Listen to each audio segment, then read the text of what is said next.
This is let's see, how many strands is this? 282 strands, each one 9 feet long, and then I can put, let's see how many strands, 9 strands, yeah, 9 strands together, 9 strands together, all wrapped in parallel, 9 strands connected in series, and that leaves me with 32 strands of wire on the coil, which should be enough to reduce the voltage from 130 volts down to reasonable AC voltage that I can then rectify to DC and use a DC to DC converter to run my motor. So that's the next step. And I'm also going to look for some Litz wire, because winding this is going to be one of the major pains of my life. But anyway, I made this. I set this all up so I could do a little instructional video here. Let me see if I can zoom in on and then adjust my camera angle. Okay, I wanted you to see all these little pieces of tape all over everything, because this is a coil.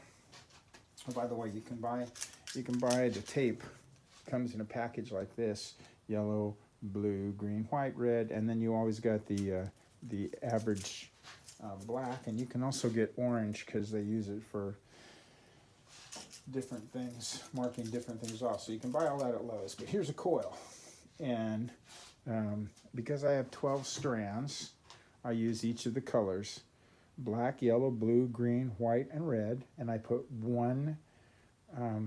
Some of the coils have like one green on them. Like, let's see, here's one that has, here's one that has two whites.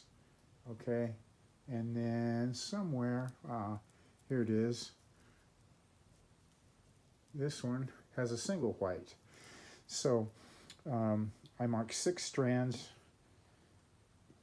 black, yellow, blue, green, white, red.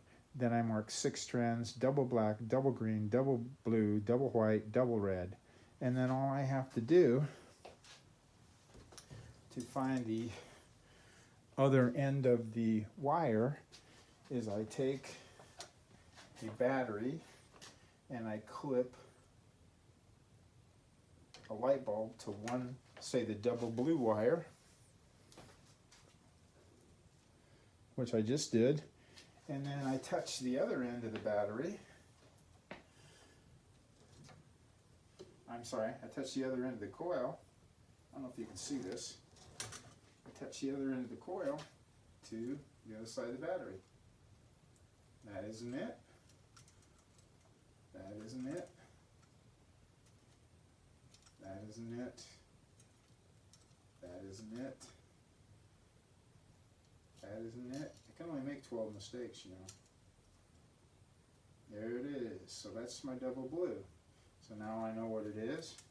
And I take 2 pieces of blue tape and I put it on there, and I know that's the beginning and the end of that wire. There's the beginning and there's the end.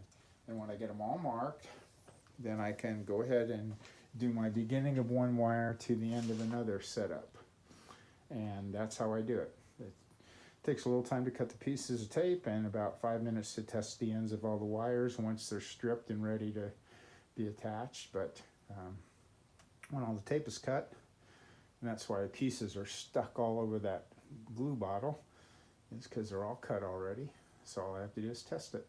And that gives me both ends of each wire. They're permanently marked, so I know the beginning of each one and the end of each one. And then when it's time to do different wire combinations, they're all marked. You can use, you know, if you had more wires, you just use 3 pieces of white on some of them, and then 3 pieces of white on the other end. So it's a pretty simple method.